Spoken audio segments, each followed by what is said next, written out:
I had no expectations of life today. The morning was as usual, as if I were acting out a script I had long since memorized.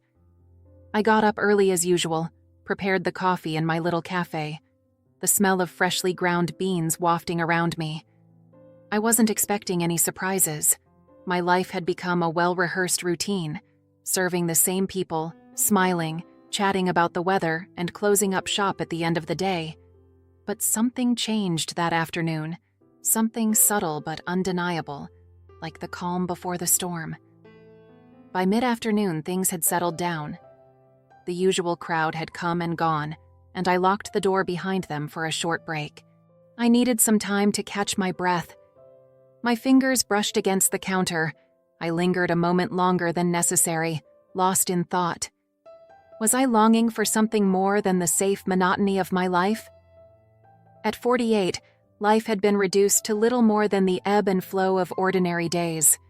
But today, I couldn't ignore the longing that tugged at my chest. Sighing, I decided to take a walk in the nearby park. The weather was beautiful. The sun was shining, and the leaves on the trees were turning golden.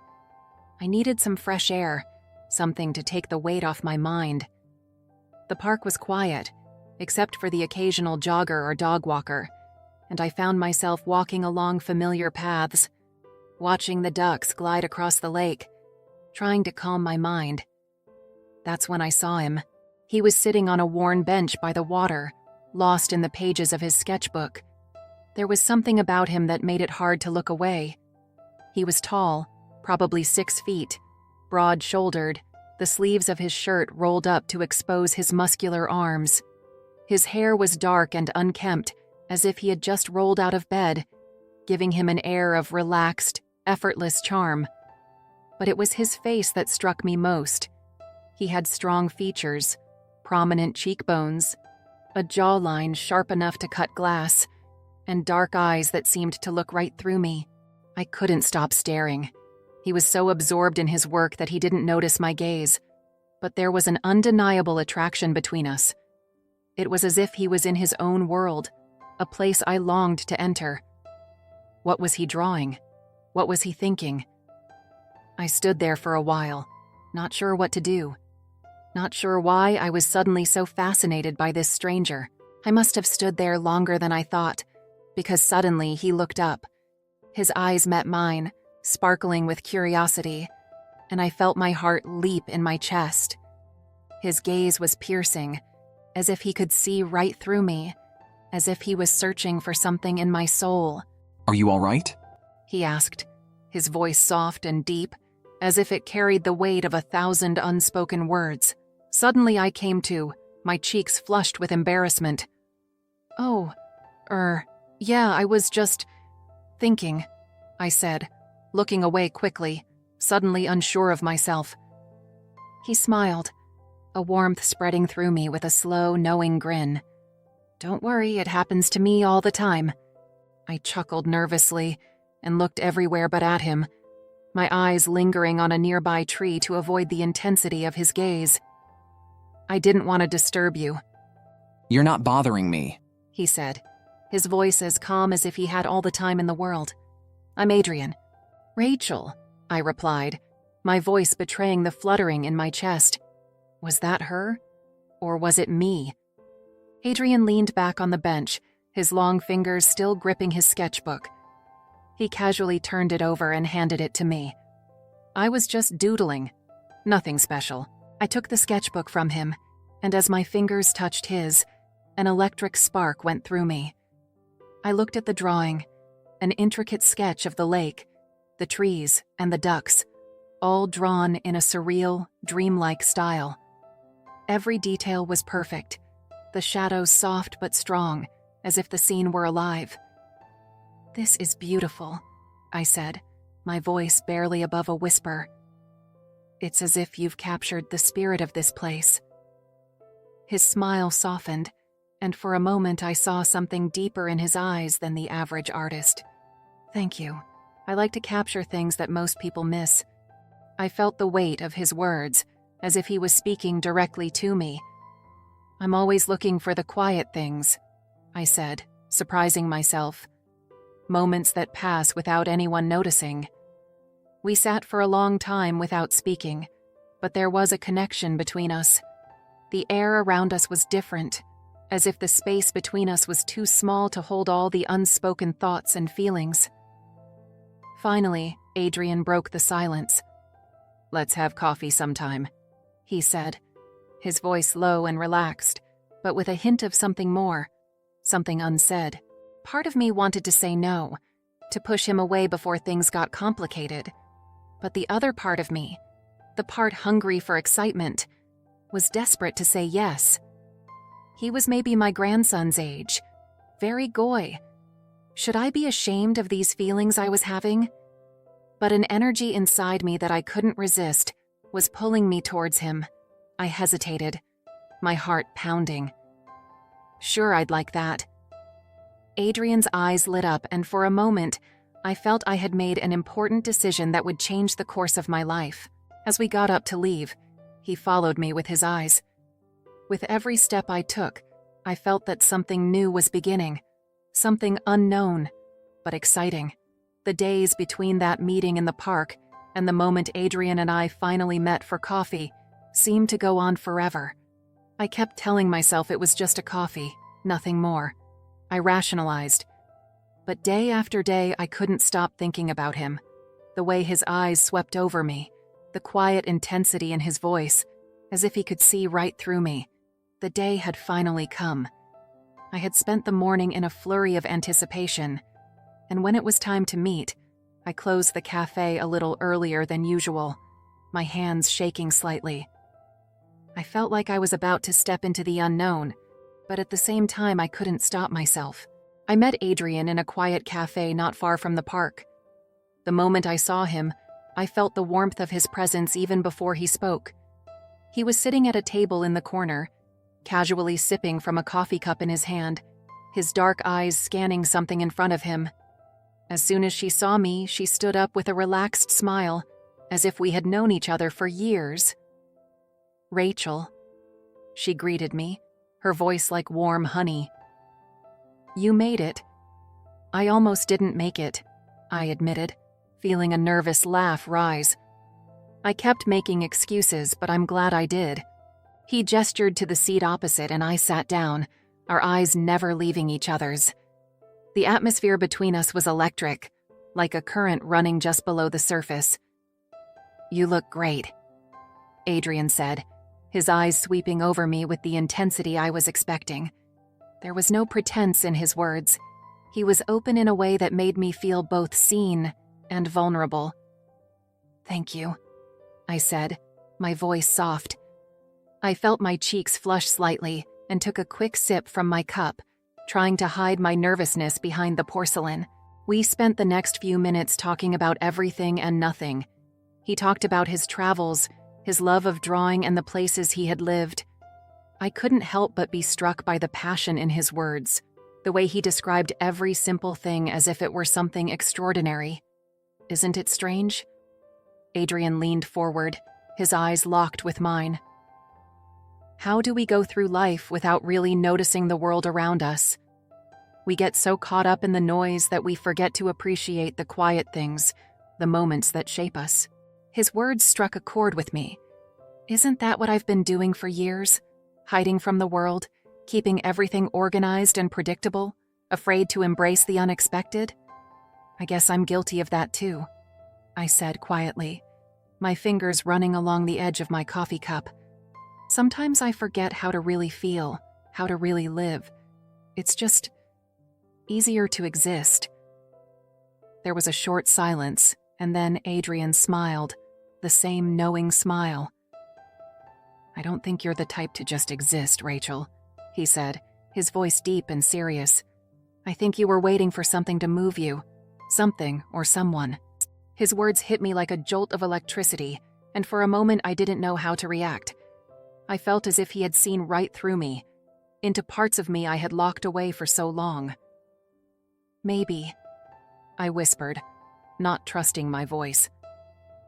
Adrian studied me carefully, his eyes never leaving mine. "I can't promise anything, Rachel," he said slowly. but I think I might be the thing you've been waiting for." The air around us thickened, filled with an energy that neither of us wanted to deny. My heart pounded in my chest and I could feel my breathing quicken. Was this really happening? Could I trust myself to explore this sudden, overwhelming connection? And before I could answer, Adrian leaned forward and lowered his voice. "I want to show you something." I raised an eyebrow, surprised at the change in tone. "What do you mean?" "Follow me," he said, standing up and pulling on his jacket. There was a playful spark in his eyes that made my heart skip a beat. I hesitated for a moment before getting up. There was no turning back now. The journey. We left the cafe and walked through the streets of the city. Adrian's hand brushed against mine as we walked side by side, and every time our fingers brushed, I couldn't help but feel a rush of warmth inside me. My mind was racing with 1,000 thoughts. Was I moving too fast? Was this really happening? But none of that seemed to matter at that moment. All I could focus on was Adrian. He made me feel alive, as if the world had suddenly expanded, filled with possibilities I had long since abandoned. He led me to his car, a sleek black sports car that roared when he started it. The sound was almost hypnotic, and I could feel the tension building between us as he drove off. It wasn't just physical intimacy. There was something deeper, something unspoken, drawing us together. "So where are we going?" I asked, trying to keep my voice low, but my heart was pounding in my chest. "You'll see," Adrian replied with a mysterious smile, glancing at me briefly before his eyes returned to the road. We drove for what seemed like hours, the city disappearing behind us as we entered unfamiliar territory. Eventually, we came to a quiet, secluded spot on the edge of the forest, with a breathtaking view of the city below. The sky was dark now, the stars twinkling overhead and the moon casting a soft glow over everything. Adrian parked the car and turned to me, his gaze intense. "I brought you here for a reason." I couldn't help but smile nervously. "What reason?" "To show you that there's more to life than what we think we know," he said, his voice deep and serious. "To remind you that sometimes you have to take a risk." He got out of the car, walked over to me and opened the door. I hesitated for a moment before stepping out into the cool night air. The view was breathtaking, the lights of the city twinkling below us like stars. We stood there for a long time, neither of us speaking, just taking in the silence and beauty around us. The tension between us was palpable, the intensity of a desire that had not been expressed since the moment we met. Finally, Adrian broke the silence. He turned to me, his eyes dark with emotion. "Rachel," he whispered, his voice hoarse. "I can't go on pretending this isn't happening. I want you." He moved closer to my lips, as if neither of us were sure what the other wanted or needed. His breath warm, his presence tantalizing. Being so close changed something inside me, like a dam bursting, releasing emotions I had buried for so long. His hand caressed my cheek, his fingers tracing the line of my jaw. Then slowly he began to move down, each movement increasing the intensity between us. It was no longer temporary. It was as if we were both trying to tear something away from each other, trying to hold on to the bond that had sparked between us. I cannot tell you how long we stood there, how we discovered each other, how the world around us faded into the background. It was just the two of us, caught in the silent rhythm of our breaths, the electricity between us undeniable. When Adrian finally pulled away, his gaze lingered, dark and intense. It wasn't just desire I saw there. It was something deeper, something raw. I felt a tightness in my chest, my breath caught in my throat. "You make it impossible for me to think clearly," he murmured, his voice low and sending shivers through me. "Every time I get close to you, I feel like I'm losing control." I swallowed, my heart pounding in my chest. "I understand," I whispered, my voice barely audible. "I've never felt anything like this before." Adrian's hand went to my waist and pulled me closer. The closeness, The warmth of his body against mine was almost too much to bear. His forehead rested on mine. The air between us felt thick and charged, and with every small movement, every shift of our bodies, I felt as if I was teetering on the edge of something I hadn't expected. There was an attraction, a silent invitation in the way Adrian looked at me, in the touch of his hand on my back as he pulled me closer. I didn't even want to know what I was doing. It was as if the world had been reduced to this moment, to the quiet space we shared. I could feel the warmth, the electricity of his touch on my skin, even through the fabric that separated us. The tension between us was palpable, but it wasn't just physical. It was the way our minds seemed to align, the way we both realized that nothing needed to be said. Adrian's breath warmed my ear as he spoke, his voice barely above a whisper. "There's something about you, Rachel," he murmured. "Something I can't shake." I closed my eyes for a moment, trying to catch my breath. The way he said my name, so softly, so deliberately, sent a ripple through me. "What happened?" I asked, my voice shaking slightly, but I didn't know if it was the cold night air or the emotions stirring inside me. He paused for a moment, as if searching for the right words, his voice thick with emotion before continuing. "I don't know, but it's as if I'm being drawn to you, and I can't stay away from you." Part of me wanted to pull back, to say something clever, to make the moment feel less dangerous. But I couldn't. Every part of me was already lost, already feeling something too strong to ignore.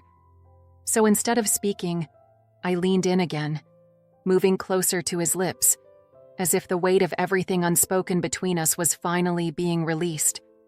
There was a ferocity to it now, an intensity that changed from gentle curiosity to something deeper, something undeniable. Adrian's hands moved slowly, cautiously, as if giving me the option to pull back, to stop. But I didn't want to.